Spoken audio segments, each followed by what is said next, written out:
We have a Florida family who are really pioneers in a brave new world. They have volunteered to be the first ever to have microchip identification devices implanted into their body. You've already heard them say it. Gun owners, Christians, conservatives, libertarians, liberals, anybody that doesn't go along with global New World Order tyranny will be watched, will be controlled, will be tracked. The New World Order gang has a reason they want to control you. Simply put, that reason is to make you and your family bow down, submit, and worship their hidden masters. To bow down to the bull or Baal, the evil bird god, Satan, who is the owl who sees in the dark and who, through these world leaders, is watching over his kingdom. The goal is the subversion of the whole of humanity, total domination over the earth, to turn men and women through fear, intimidation, and psychological manipulation to embracing these wicked spirits as friends of humankind upon their physical return to reign over all kindreds, peoples, and tongues. These puppets of the devil salute one another with the hand sign of the horned one, representing Baal, or the bull, or horned goat and horned owl. They are widespread throughout the world and represent some of the most famous and powerful men and women on earth, not just in politics, but entertainment, science, industry, and yes, sad to say, even religion under the guise of Christianity and other major religions. The evidence is in. The vast majority of the great men and mighty men of the earth are worshippers of Satan and his minions. The New World Order is not just about control, power, and economics. It's about spiritual deception. It's about deceiving the human race so that these wicked spirits can separate mankind from his maker and torment their souls for an eternity in hell.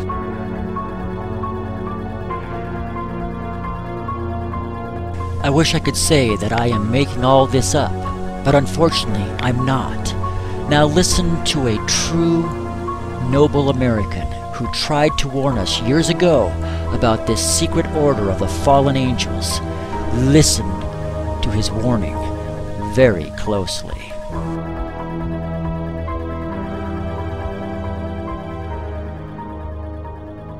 The very word secrecy is repugnant in a free and open society. And we are, as a people, inherently and historically opposed to secret societies, to secret oaths, and to secret proceedings. We decided long ago that the dangers of excessive and unwarranted concealment of pertinent facts far outweighed the dangers which are cited to justify it.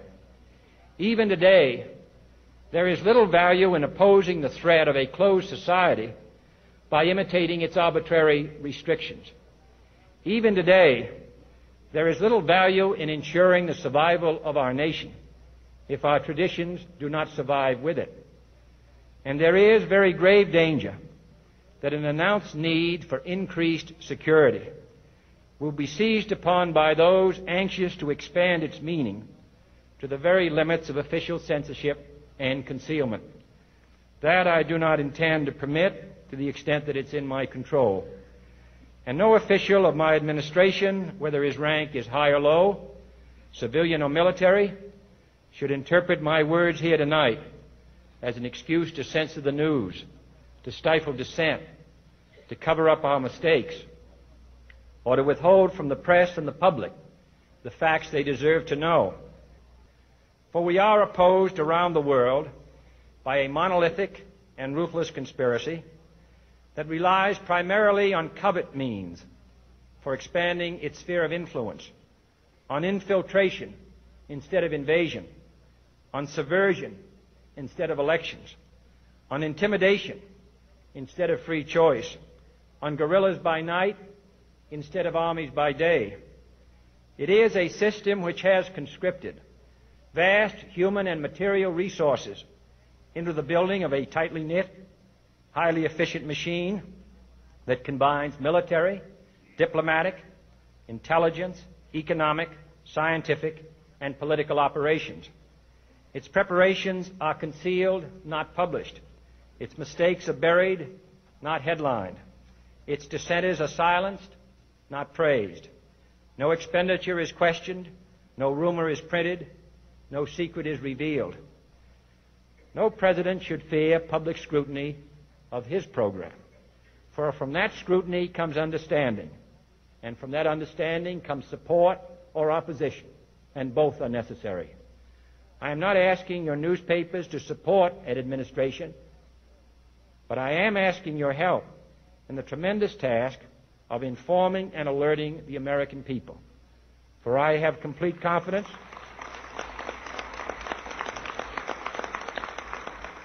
in the response and dedication of our citizens whenever they are fully informed. I not only could not stifle controversy among your readers, I welcome it. This administration intends to be candid about its errors. For as a wise man once said, an error doesn't become a mistake until you refuse to correct it. We intend to accept full responsibility for our errors, and we expect you to point them out when we miss them. Without debate, without criticism, no administration and no country can succeed, and no republic can survive. That is why the Athenian lawmaker Solon decreed it a crime for any citizen to shrink from controversy. And that is why our press was protected by the First Amendment, the only business in America specifically protected by the Constitution, not primarily to amuse and entertain, not to emphasize the trivial and the sentimental, not to simply give the public what it wants, but to inform, to arouse, to reflect, to state our dangers and our opportunities, to indicate our crises and our choices, to lead, mold, educate, and sometimes even anger public opinion. This means greater coverage and analysis of international news, for it is no longer far away and foreign, but close at hand and local. It means greater attention to improved understanding of the news, as well as improved transmission. And it means, finally, that government at all levels must meet its obligation to provide you with the fullest possible information outside the narrowest limits of national security. And so it is to the printing press, to the recorder of man's deeds, the keeper of his conscience, the courier of his news, that we look for strength and assistance. And indeed, like a self-fulfilled prophecy, the silent keepers quieted the opposition. Not praised. Its preparations are concealed, not published. Its mistakes are buried, not headlined. Its dissenters are silenced, not praised.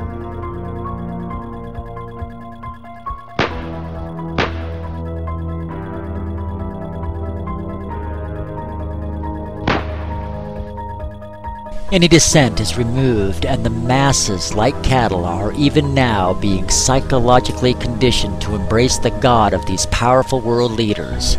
They have been preparing the mindset of the masses for generations now to believe in and embrace these fallen angels, conditioning us through such programs and movies as Star Trek, Alien, The Stargate, and Worlds at War to receive the first visitors from the heavens as friends, and the second as an invading army that must be stopped with their help.